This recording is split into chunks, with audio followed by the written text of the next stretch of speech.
event, and there it is. And we are also live streaming on Facebook. Before we dig in, we'd like to do a poll to see who we have in our audience today and what industries are being represented. Evelyn or Dan, can one of you please launch our first poll question?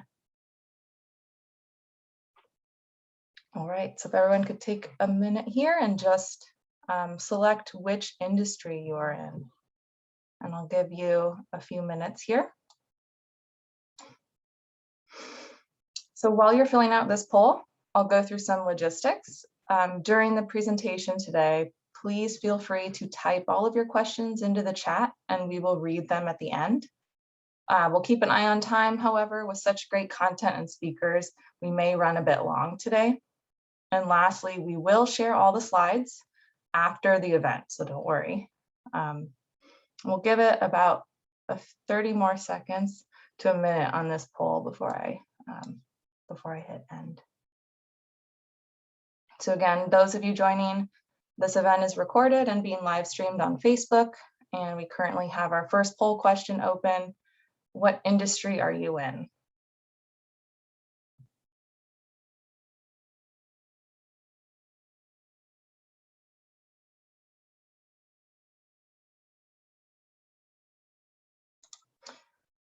All right, we'll give it 30 more seconds. And thank you for those of you who have filled out the poll. I am going to go ahead and share the results. And it showed an error. All right, I'm going to stop sharing. All right, I'm hoping the poll is down for everyone. It's down on my side. Hello, my name is Jenn Kreutzer. I will be your moderator today for MCE's Power Hour. I am a Senior Customer Programs Manager here at MCE. I currently manage MCE's marketplace programs, which include both the commercial and residential efficiency markets, as well as the Peak FLEXmarket program. So let's dig into this. Over the past few years, we've all experienced the impacts of climate change firsthand. Continuing wildfires, ongoing historic drought, and record-breaking extreme heat days are just some of the impacts that have put significant strain on California's energy grid. In August of 2020, some of us here today may have even experienced rolling blackouts for the first time in nearly 2 decades. These blackouts are due to extreme heat waves that increase the demand for electricity and have the potential to leave thousands of customers without power. They put the health and safety of vulnerable customers, both residents and businesses, at risk. So in response to these compounding effects of climate change and to reduce the likelihood of these outages, Governor Newsom made an emergency proclamation in July of 2021. This proclamation directed all state agencies to make additional energy resources available to improve grid reliability and to ensure the power stays on during these high peak demand days when the need for cooling is at its highest. MCE has been focused on ways to increase energy supply and decrease demand during these peak demand hours. And that is why we launched the Peak FLEXmarket program. And that is also why we're all here today.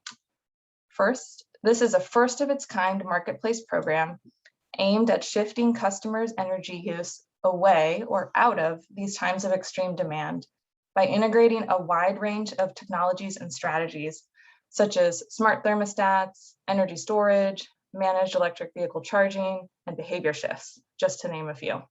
The program offers incentives to customers who can shift or reduce their energy consumption during summer peak hours of 4 p.m. to 9 p.m. every day, as well as during demand response events. So to better understand demand response and load shifting, our first speaker, David Wylie, principal at Wylie Consulting, will cover what demand response is, why it's necessary, and how it's been deployed in the past. To get a better sense of what you can do to support summer grid reliability and how the Peak FLEXmarket program was deployed last year, we have Pavel Tumakov, Program Director of Strategic Energy Management at CLEAResult, who will speak to why the program is a great opportunity for customers to find potential savings and value. And lastly, to learn more details about the program itself, we have Carmen, Vice President of Policy and Emerging Markets at Recurve, to cover program specifics and its benefits. For MCE, it is clear the importance of addressing grid stability, decarbonization, and climate adaptation. Since our formation, we have worked to eliminate emissions across our portfolio and develop customer programs that directly address these challenges so that we can do our part to slow the pace of climate change and ensure our customers have access to a clean and reliable energy future. And so with that, I will pass the mic over to David Wylie with Wylie Consulting. Thanks, Jen, and good morning, everyone. So I'm here to share a little bit of the fundamentals and get us focused on the area for the FLEXmarket program. So click to the next slide, if you would. So we have these different buckets of demand side management. It's just to help us better define this. The opposite of demand side management is supply side, which means build another power plant. But the demand side means those of us that demand electricity do something to help, well, not demand as much. And these different buckets here help us focus on specific areas, especially the ones that we're looking at today, which are the bottom two. First off, and what most of us are familiar with, is energy conservation. Energy conservation generally is a behavioral change, the most common being shut the lights off when you leave the room. Of course, you could put a control on, like an occupancy sensor, and do it automatically. So energy conservation is generally the behavior change, where energy efficiency, the next bucket there, is just more efficient equipment, like the more efficient lighting or more efficient air conditioning.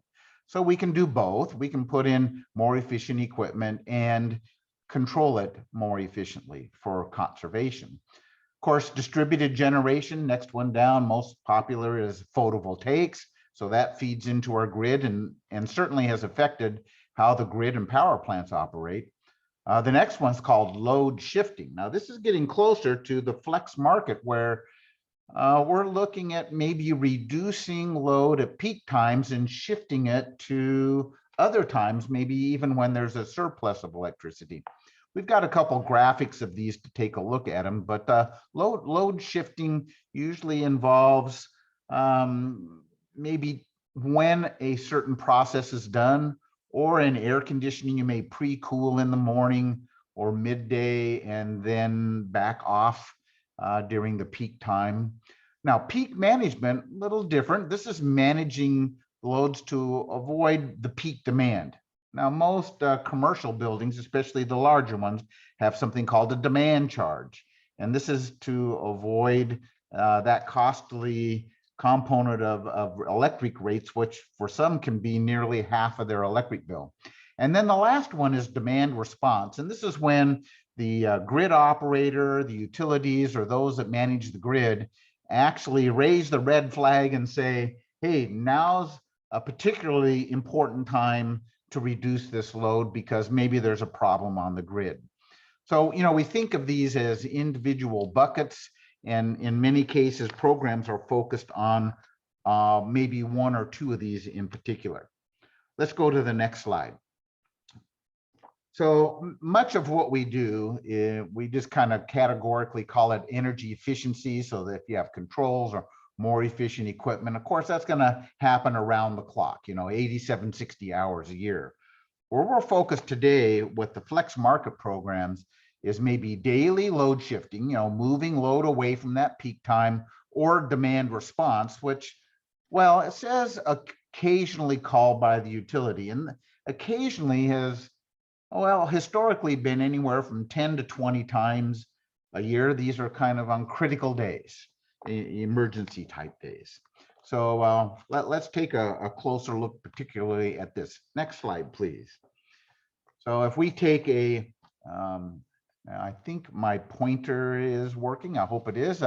Baseline might be a building using energy like this. And then as we do energy conservation and efficiency, the next line down, we may have our photovoltaics, which will reduce it some more. Here's load shifting, maybe using electricity at a different time and save it for the peak, and then ultimately demand response. So we can take a typical building shape and really change the way it is by applying these different strategies.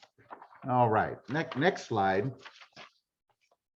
So load shifting, this is to take the load off of the peak and put it somewhere else in the day, typically when there's maybe a surplus of electricity. And nowadays that surplus tends to be in the middle of a sunny day when our photovoltaic energy is providing a lot of resources for the grid. Now, one of the most common load shifting strategies is pre-cooling with air conditioning or refrigeration. So we may say, all right, if our peak is going to happen at 4 o'clock, let's cool the facility. And when I say air conditioning, this is commercial type buildings, or refrigeration might be grocery stores or some industrial process, where we would actually cool things down a few degrees colder. And then when the peak occurs, raise that temperature back up again, and the machinery will back off on their energy use. Another element in this category, load shifting, might be battery storage. That could be an electric battery, or it could be thermal energy storage, one of my favorites, which could be on air conditioning or maybe a heat pump water heater, to preheat so that we can back off during the peak times. We can look at a picture of this. Next slide has a diagram where nowadays we're seeing peak load occurring in the middle of the day, generally because of the contribution of photovoltaics, and the idea being that we would use energy during this time and then reduce that usage, say, later in the day. And the focus nowadays is typically from 4 to 9 p.m. Just as short as 5 and certainly 10 years ago, our peak time was in the middle of the day. But with as much photovoltaic showing up as it has, it's actually shifted the time periods where energy reduction is more important between, say, 4 o'clock and 9 o'clock at night. So that's shift type demand response. Next slide shows something called peak management. So we know we get this peak. Most buildings get a peak typically somewhere in the middle of the day. And if we can manage that, because the demand charge, electricity is generally billed in 2 basic categories: the energy itself, which is the result of power plants generating that electricity. The other part is the delivery of that electricity and the infrastructure to do that, which attains part of its revenue from this peak demand charge. So if we can manage that peak, sometimes there's some pretty tremendous dollar savings in that. Let's look at the next slide, which shows, say, a typical building again, and where that peak might have occurred here around 3 o'clock in the afternoon. Well, with demand limiting, we try to lower that so that the meter doesn't see that peak demand charge. Now, that peak demand charge is the peak during the month, which is typically metered in 15-minute increments. So somewhere along the month, you get that peak 15 minutes that shows up on the meter and becomes a substantial part of the electric bill. Now, this is generally achieved with some controls that would say, let's set the monthly limit right here. And as we approach that limit, back off on air conditioning and lighting and any other machinery that we can do that with. Okay, let's look at the next slide, which really elevates that peak management to something called demand response, which is really peak management when the grid is calling for assistance. Let's look at the next slide, which will show the, well, here's our demand limiting, which you might be doing just to keep your electric bill lower. And then the next line down, we may even be more aggressive with our load management for demand response. Now, some buildings don't do peak limiting. They maybe just do demand response, but we're trying to look at some definitions here, and demand limiting and say, and demand response. Now, if we have a milder day like this bottom line here, there's really no need to do peak limiting, because on a day that's below our limit, then you don't have to do any action to limit anything, or it's likely not going to be a demand response day. The demand response days are typically on hot days, not always, but it seems historically that's the way it's been. Okay, now how about the buildings that we might do this on? Next slide. We could look at buildings maybe as 3 types of buildings. We have what we'll call our smaller buildings, maybe up to 10,000 square feet. And look, we've got these little air conditioners up here. These are usually rooftop air conditioners, maybe 5 or 7 tons of air conditioning. And generally, each air conditioner has one thermostat. Hopefully that's a programmable thermostat, but commonly they don't even communicate. They're not a Wi-Fi thermostat. They just get programmed for the times of day and the temperatures you like. And if we want to do some of this load limiting or demand response activity, it may involve putting in smarter thermostats that can at least communicate by Wi-Fi, where you can actually conduct some of this control strategy. A little difficult to do that with just a single thermostat, although some can do that manually. You get a notification that it's a demand response day, and you just get up from your desk and raise the temperature 3 or 4 degrees on each one of those, and then maybe put it back down to the temperature after that demand response day. Now, when we get into medium-sized buildings, 50,000 square feet, maybe even 100,000 square feet, we usually get larger package units. And these package units usually have some kind of smart central control, possibly an energy management system as part of the air conditioner. And quite often that's easily communicated to externally through, say, Wi-Fi or some other communication protocol. And we can apply those strategies a little easier sometimes because we have the controls already embedded in the air conditioner. And then, of course, we get into large buildings, which quite often these have a central plant, with chillers and cooling towers and air handling systems. And these almost always have energy management systems that can provide us with the control strategies to give us this peak management capabilities. Okay, next slide. One of the areas in these buildings, although lighting has gotten so efficient these days, it doesn't render the load reduction that it used to with our old fluorescent tubes. The new LED lighting really doesn't use as much energy, but it's still an opportunity to dim some lighting. If we have energy management system, there are very good lighting controls today that can respond to demand response signals. Some actually will, that don't have the EMS or the lighting controls to do some dimming, might even use email notification. So you've got everybody's email in the building, and you send everybody an email that says, go down to low lighting now, we're in an event scenario.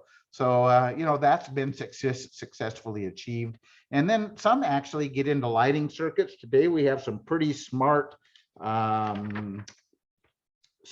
electrical panels with capabilities of communication and being able to shut off certain lighting circuits. So these are all opportunities that we might have in the lighting.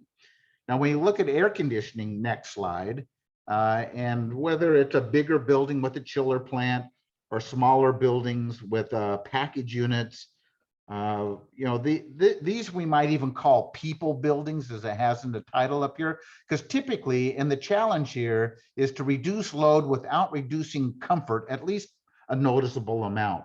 So a few degrees of temperature reset that's carefully administered might be able to get that load reduction without actually upsetting people's comfort.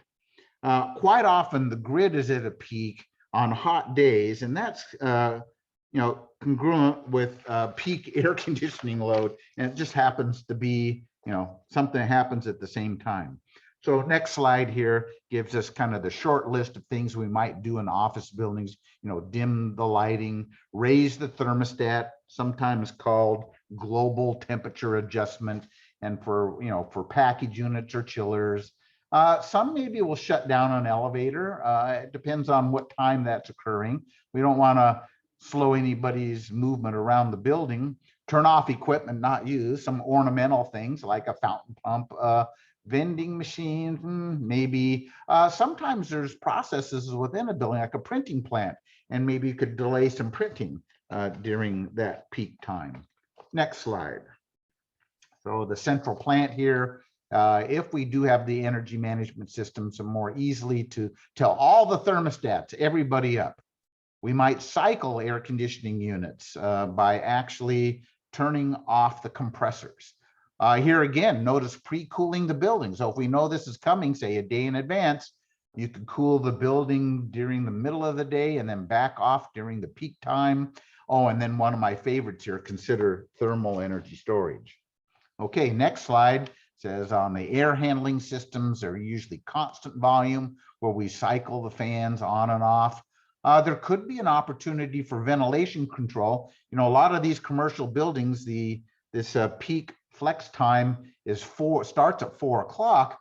We could back off on ventilation. In other words, less ventilation because everyone's going to be leaving the building soon anyway. There's some legal ways of doing ventilation control, especially if the building is going to be closing. With variable air volume, we may slow the fan downs and also provide some ventilation control. Okay, next slide.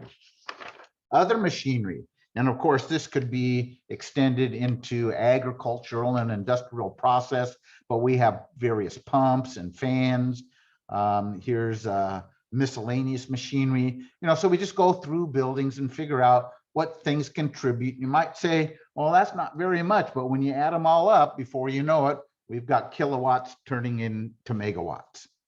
Okay, next slide points us to an interesting marketplace is retail. Retails really often are pretty good in this flex market opportunities because, well, they all have similar systems. They may even have the same energy management systems that could provide these types of activities. And again, next slide gives us a short list of in retail, we're usually looking at ornamental features, marketing, lighting. We could reduce air conditioning, and then just the general overall lighting. So, well, that's the little tutorial that I've got for you. I hope that helpful, give you some ideas. And with that, back to you, Jen. Thank you so much, David. And thank you for that information about demand response versus load shifting and peak management, as well as these specific examples. Really appreciate it. And now we will turn it over to Pavel Tumakov at CLEAResult. Pavel? Thank you, Jen. Turn my camera on as well. Yes, thank you. And I'm here. My name is Pavel. I'm one of the SCM program directors with CLEAResult. And as David had mentioned, you know, kind of the details of the program and details of ways to go after shifting demand. We have been running an energy efficiency program with MCE, our partners at MCE, for a number of years now. And last year, we have been successful at piloting an SCM grid responsive peak flex program as a pilot, and have seen some pretty great results off of that program. And so I'm here to tell you a little bit about that pilot, that opportunity, and kind of a proven concept of what has shaping up last year. And we're excited to for the results, and I'm here to share that. So maybe let's kind of go to the next slide. As I mentioned, we have been implementing an energy efficiency program with MCE for a number of years. And when the offer to kind of expand that scope came in, we really saw that as a great opportunity for both utilities, great opportunities for the customers that we have worked with and built relationships with running existing programs. We really see, you know, a great value for the utility company here at kind of the goals to reduce carbon productions, keep the costs down, more importantly, avoid costly upgrades, system upgrades to keep up with demand. But it also has a very tremendous value for our customers. And so those customers that we had relationships with, and we've been working on some of the other energy efficiency measures, really were interested in and benefited from the Peak FLEXmarket program. Cost savings is a big piece of that, but also, you know, just an understanding of the fact that they are helping being a team player and helping the grid overall in some of the challenging times that California has faced. The reduction of carbon production is something that we're seeing a lot of customers have as goals now for their overall company goals, and you know, especially being adopted in their plans for this year and future years as well. And so we saw this as a great benefit that we've been able to share with our customers. Let's go over to next slide. We have worked with our customers on an SEM program, and I'll spend just a couple of minutes talking about what SEM is and how the demand FLEXmarket rather program has been able to kind of work together with our SEM program. SEM is a strategic energy management program that is a process of a continued it's a continued cycle of improvement. It's a very hands-on program that we run with recruited participants into the program. We recruit anywhere from 15 to 20 participants in the program, and it's a cohort-based program that starts with our kind of relationship building with those participants, identifying projects and opportunities for those participants to take place. So this is us you know, going out to the sites of those participants with engineering resources and some of the energy management resources that we have. Our staff goes out and really learns how the participant is using energy. We have a very meticulous process of recording those opportunities and presenting those opportunities to our participants, and developing a plan together to take action in the following months and years to work on those energy efficiency opportunities and implement them.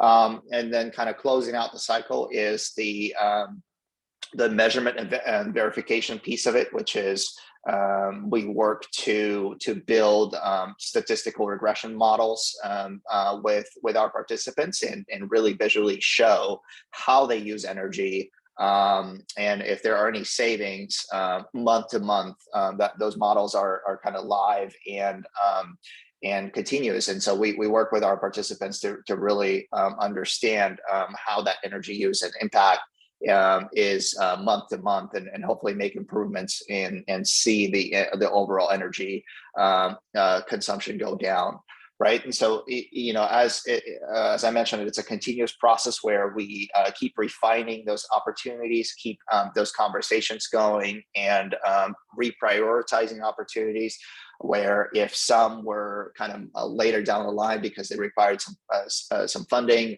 maybe that was something that was put off. But as things change, as environment changes, some of those may be shifted forward or back. So that is the program that we have been running, and we really saw that the Peak Flex program would be a great fit into this type of environment where we have participants that are participating in energy efficiency program, but because we have a relationship and understanding of the participant sites and their operations, we would be successful at showing a pretty significant impact in terms of reducing peak demand.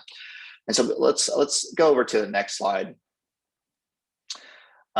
This is kind of the basis of design that we've done last summer, where we have incorporated the Peak FLEXmarket program and essentially kind of tailored to that strategic energy management program.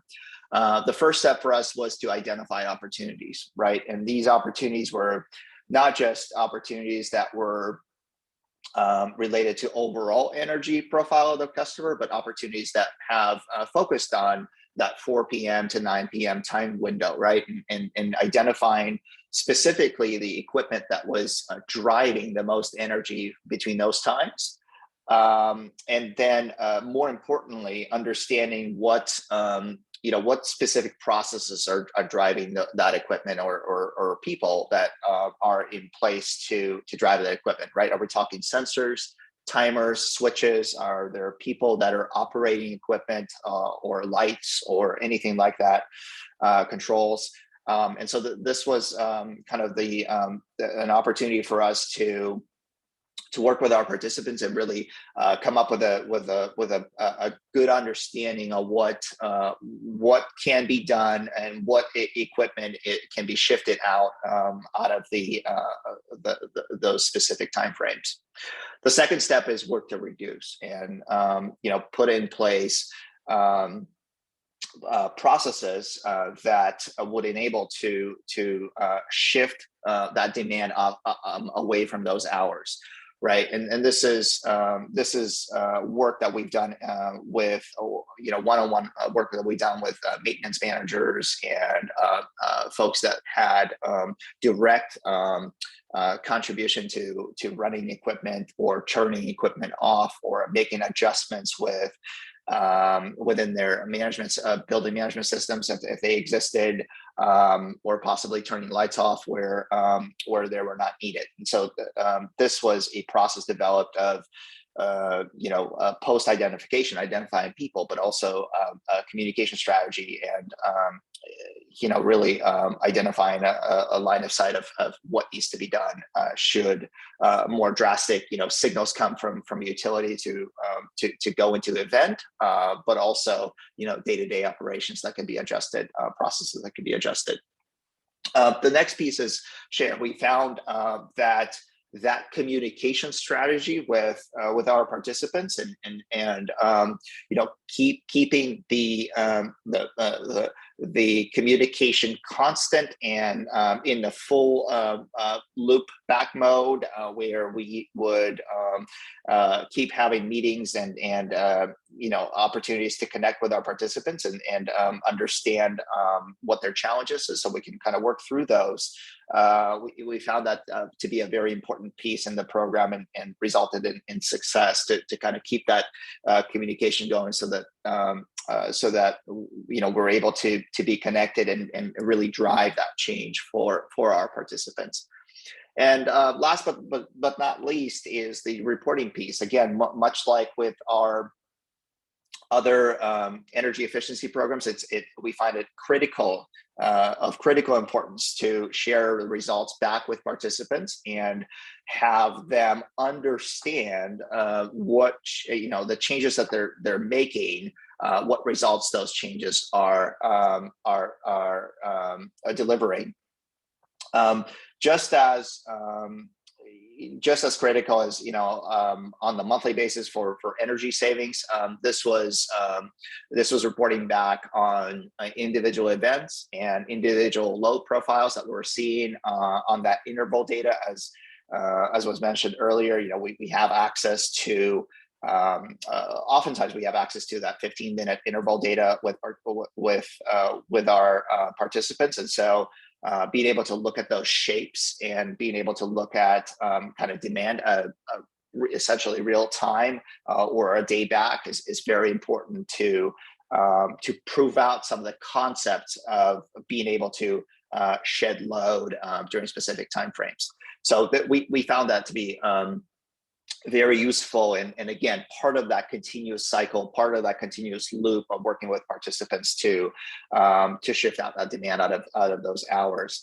And maybe go to the next slide here. Just wanted to share just a couple of examples. I guess some of those concepts have been mentioned in the past, but these are true successful stories of some of our participants. The bulk of our participants were school districts from last year, and that's this is where we have seen some of the success as well. And so just a few examples of the projects that were implemented and set in place to deliver those results. Semi-automatic HVAC temperature reset, right? So in some cases, some of the school districts and some of the schools have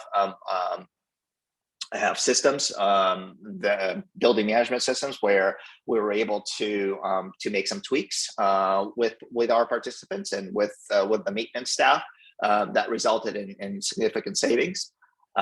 Building pre-cooling, again, being the summer peak program, a lot of the energy has been, or the bulk of energy is in the cooling, on the cooling side, and especially for schools, that 4 to 9 time frame is oftentimes for some schools that when they were already out, and so we were able to take opportunities to make a pretty drastic change on pre-cooling buildings, or trimming down cooling altogether, where students were not in session. For the most part, some of those equipment, it's better to have it kind of a continuous run, or has been historically set to be a continuous run, so that your system is not pumping a whole lot of work before the school day. And so that continuous run is often what is used. But what we found is that moving it a couple of degrees left and right was enough to see pretty significant savings within those hours. More of the automatic lighting controls, again. When a signal came from utility that we were in kind of the so to speak, emergency operations, and we needed to help the grid to come down.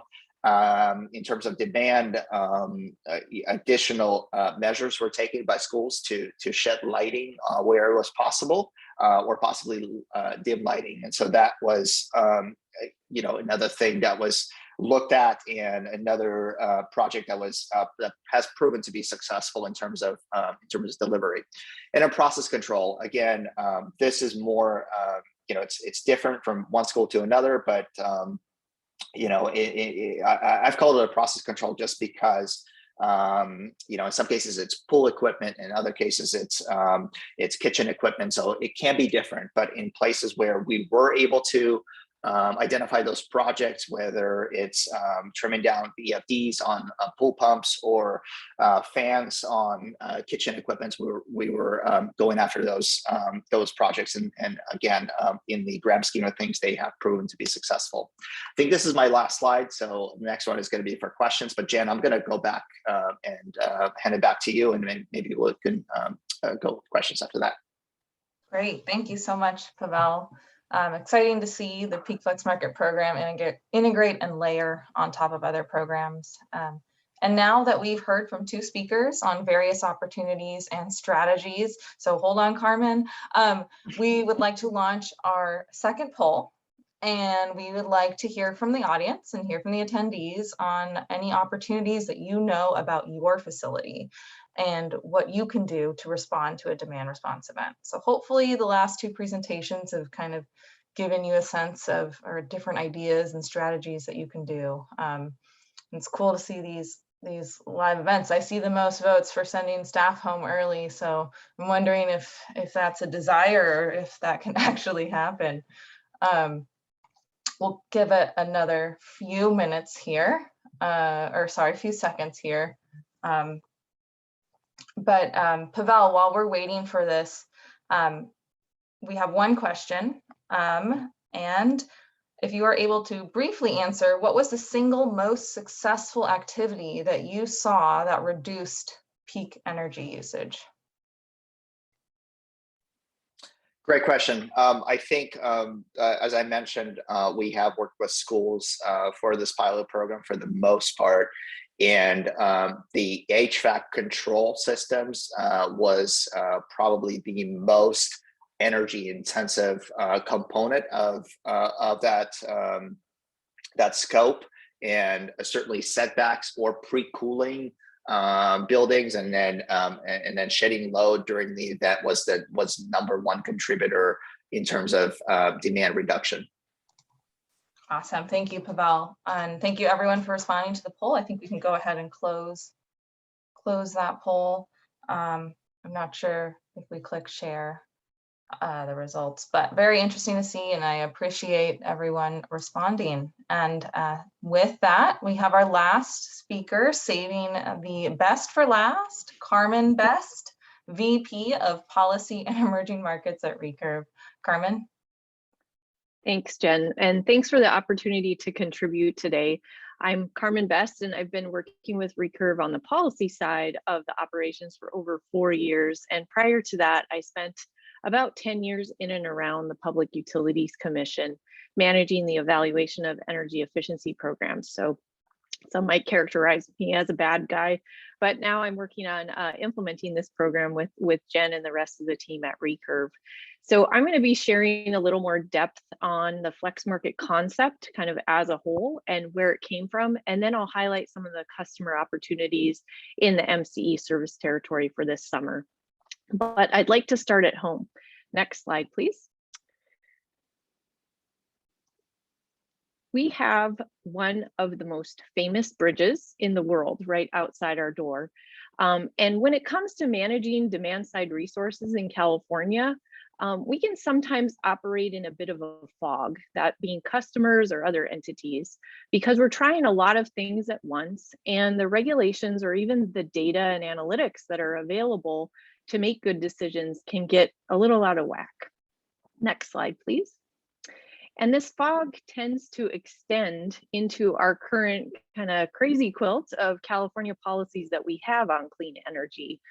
The number of bills and regulations and initiatives that are dedicated to clean energy are admirable, but they make my head spin.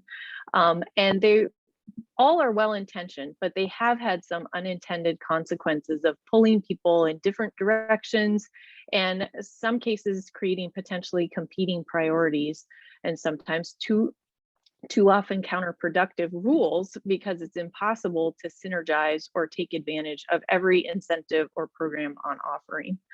So this barrier is one thing that inhibits optimizing the delivery of demand side resources, and it's been noted over and over again.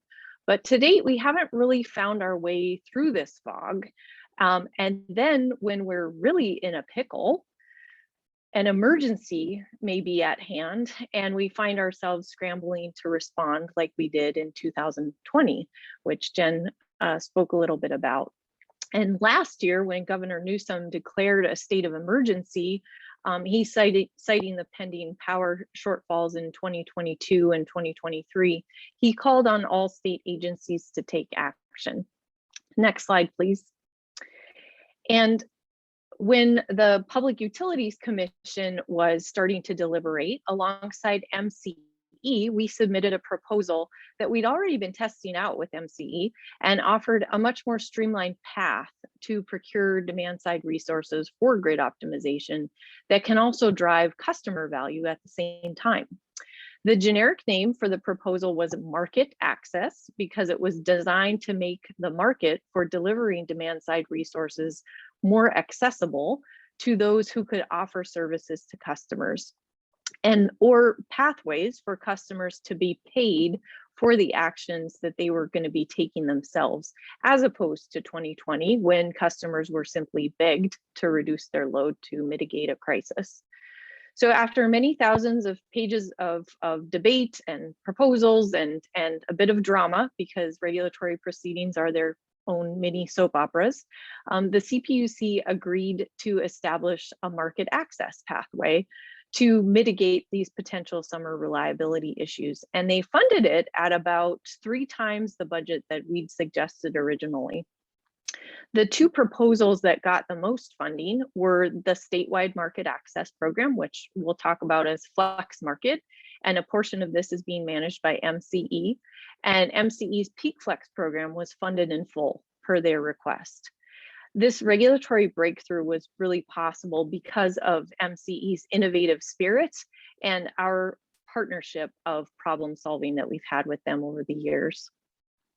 So let me dive a little bit more into the FLEXmarket. Next slide, please. So that's just the fun policy story. Let's look under the hood a bit more at what the state endorsed and how it will affect you potentially. The idea is actually quite straightforward. Aggregators, including MCE, can provide services and products to customers to support them in optimizing their existing buildings or other energy systems via energy efficiency, or enable them to respond to discrete events as in demand response. In turn, the aggregators and the customers are compensated for taking action based on the value of those load reductions or shifts to the grid. The value is a predetermined number by the PUC, and it's based on the long-term value of avoiding energy use for the energy efficiency components, and then kicker incentives to motivate action for emergency events. So with a broad aggregator network, Recurve supports MCE by being able to attract new talent to the service territory and offer innovative services to MCE's customers. It also allows MCE to have a pathway to aggregate their own customers to directly compensate them for taking action during emergency events. Next slide, please. So the Market Access Program and FLEXmarket, which is Recurve's commercial version of Market Access, look a lot alike because I noted earlier it was MCE's FLEXmarket program that was the basis of the proposal adopted by the CPUC. Some important things to note about the program here are that Recurve offers a platform that quantifies the actual changes in energy consumption at any given hour, and that change in energy consumption defines the performance of any given building or a portfolio of buildings in aggregate. And it's all tracked and monitored with open source, transparent measurement and verification, with a full audit trail to validate the performance payments to customers, to the aggregators, or to the regulators, as the case may be. As I noted earlier, it's an open market, so any vendor with just the basic credentials can come in and deliver energy management services. No matter their business model, they're all judged on the same performance basis. Did they deliver the desired change in energy consumption at the desired times? So MCE is innovating on this idea by being their own aggregator for large customers like yourselves in the Peak FLEXmarket program, and also by layering in existing programs like CLEAResult was just describing. Next slide, please. So here's how the roles kind of work. As I noted, MCE as the load serving entity is sponsoring the market. Recurve is providing the platform for bringing in projects, tracking and monitoring the performance with our transparent M&V, and then we're creating this audit trail of impacts as the basis of payment. Aggregators focus on delivering the outcomes, and MCE will do the same when they're playing that role, and then also be paying customers for the value that they're delivering to the grid. There is a wide variety of business models that are emerging to support this program. And of course, on-site energy managers can also play a role to optimize energy performance for the building and the grid, just playing off of all those great ideas that were just put in the poll as well. Next slide, please. So let's get into a little bit more detail of how FLEXmarket works. How are folks paid? Because that's what everyone wants to know at the end of the day. Specifically for the Peak Flex program, the incentives are targeted to seasonal grid constraints. So they're only going to be offered from June till September. Participants will have 2 ways that they can capture value. First, by providing daily load reductions, And MCE will be compensating for those if they occur from 4 to 9, around $200 per megawatt hour. And if they're occurring from 7 to 9, which is the peakiest part of the peak period, or the net peak period, they call it, that will be compensated at about $300 per megawatt hour. And those can be valued every single day. When there are unique events or there's certain situations that might be arising, then these events will be called by MCE on a day ahead basis for a limited number of days, perhaps 12 days, but they'll be called a day ahead with outreach to aggregators via the MCE's account managers, and the impacts will be compensated at the peak period at a premium of around $2,000 per megawatt hour reduced. So as I noted, the performance is being tracked based on actual changes in energy consumption. And the illustration here is to show how Recurve goes about quantifying and seeing those impacts. And it's from a study that we did with the California ISO on the 2020 extreme heat events. So that's the basics of the program. It's actually quite straightforward. On the next slide, I just wanted to note that simultaneously, as Jen had noted, that the other FLEXmarket offerings in MCE's territory are also going to be supporting residential and commercial customers. And these markets are focused on supporting the long-term load reductions, and they're paid out for the full life of the technologies that are installed. Installations are paid for the value delivered in all hours of the year, but the highest incentives also align with summer load reductions that occur from 4 to 9 p.m. on any given day. This is an illustration of the value stack that the Commission has adopted and updates every couple of years. The actual shape for the emergency programs is actually even more peaky than this illustration, and other programs have also used this value stack to add in value for other policy objectives. But the curve actually translates really nicely into a price signal for aggregators to plan out interventions that create a cash flow for them and also improve the efficiency of operations for their customers, who are also MCE's customers, and can be optimized to grid needs. So it streamlines the delivery, it keeps the focus on outcomes, and it mitigates risk because you're paying only for the performance that's delivered. So last slide, please. Back to our favorite bridge. That looks much better in the sunshine and clear skies. I assert that the FLEXmarket suite of programs that MCE is offering to its customers offers a clear path for engagement with appropriate compensation for the value that will be delivered. MCE's customers have an opportunity to contribute to demand management solutions this summer and support the reliability of the grid, but also the continued success of enabling a clean energy future. So thanks for your time, and I look forward to questions. Awesome. Thank you so much, Carmen, for the information about our program and how we got here today. So before we open it up for Q&A, we have one last poll question. So Evelyn or Dan, if you could please launch that last poll question. This is just assessing, would you guys want help in understanding DR better and load shifting? So please fill out the poll. And while we do that, I'll go through some questions. If anyone has any questions for the panelists, please put them into chat. And I think we will start with a question for Carmen. If I only do behavior changes, is this still eligible?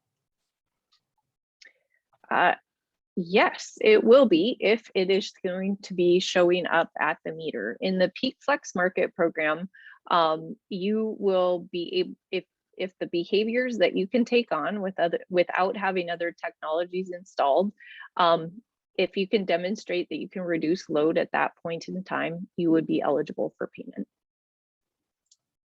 Excellent, thank you. And one for David here. In your experience, David, with people and buildings and all the different building stocks out there, what is the best way that people here today could reduce their energy usage? What's your opinion on what's the single best thing that someone could do? Well, that's a tricky question, but let's stay within the commercial sector, and then maybe a little more inland where the air conditioning will be probably the biggest load. And air conditioning probably has improved in efficiency by at least 50%. So in other words, you get the same cooling for half the energy. That's over the last 20 years or so. And that's about how long air conditioners last, 20-year life expectancy. So I think old air conditioners getting switched to more efficient new ones with state-of-the-art controls is probably the biggest opportunity. Awesome, thank you. And we have a question in the chat. What is the likelihood of continuing the funding? Right now MCE has plans for 2022 and 2023 for our efficiency markets as well as the Peak FLEXmarket. And we recently filed our energy efficiency business plan and also included these programs in there. And so we're sitting tight while we wait for approval for that. And I have another question for Carmen. If I participate in the program, do I have to reduce energy for all DR events, or can I just participate in one, let's say? That's a good question. I think one would expect that when you're signing up that you would be kind of anticipating to participate in all of the events. I don't believe that there's any minimum requirement that you participate in all of the events. So if it's not going to fit with you, on a certain day when a day ahead event is called, there's no obligation therefore to reduce, but there will be a lot of upside benefit if you can. So the program is really designed around performance incentives without having hefty penalties tied to them. Thank you, Carmen. And another question from the chat, and apologies, I didn't see this, Melinda, until right now. Carmen, I think you're probably the best one to answer this one. Is there a cost to participate in the program? There is no cost to participate in the program, except for the time it will take you to reach out to your account manager at MCE and get signed up and enroll in the program. But there's no direct cost for having to participate in the program. Great, thank you. I'm going to read this question that just came through. If we have a baseline of 0, no net use, then export power during 7 to 9, can we still get the $1 per megawatt hour? I am going to have to defer on that one and get back to you on that question because I don't want to give you the wrong answer and I'm not 100% sure. I will say that for one of the eligibility requirements for participating in the program, we do need to have a 12-month historical baseline for participation. And so, Pavel, one more question for you. Do you have to participate in SEM to also participate in Peak FLEXmarket? The short answer is no, but this my experience here was it's just talking about the pilot that we ran last year. So the participants that participate in the SEM program have also participated in Peak Flex, but overall the answer is no. And Pavel, you mentioned that school and how they were able to have a large impact by changing their EAS system and HVAC. How hard was it to convince them? How hard was it for them to make that change? Did that require lots of phone calling from you? Tell us a little bit more about that. Yeah, good question. No, one common denominator across all participants and across all organizations are people, right? And so I think what we found is that the reality is every participant and every person that we have been engaged with had a want to help reduce energy and help reduce and help the state in emergency conditions. So it wasn't so much as making those folks, making those changes. It was more about technical aspects of workflow, whether it was possible to adjust the BAS systems on a kind of as needed basis. In some cases, it's a manual change, and so it just resource constraints.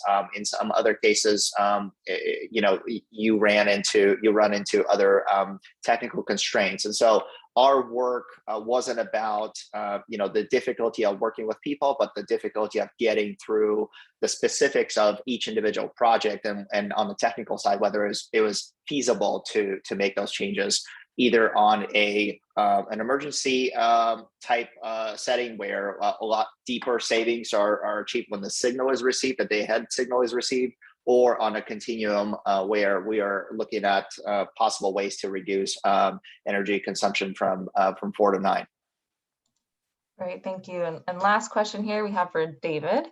Is peak shifting better than peak demand reduction? And kind of what are your thoughts between the two in terms of order of priority? Okay, so peak, the monthly peak reduction can likely produce a pretty good revenue stream, continuously, because you're avoiding that demand charge. And even if you're taking your energy from MCE, you're still paying a PG&E demand charge. Those added together become pretty substantial, especially in the summertime when we have that big air conditioning load. So probably that renders the biggest revenue stream. But then when you add the two together, and especially if you're doing both, it can be pretty meaningful. Excellent, thank you. That is all the questions we have time for today. So thank you, everyone. And thank you so much to our great and wonderful panelists for speaking and presenting today. And thank you, attendees, for joining. And with that, thank you from MCE. And we will go ahead and end this webinar.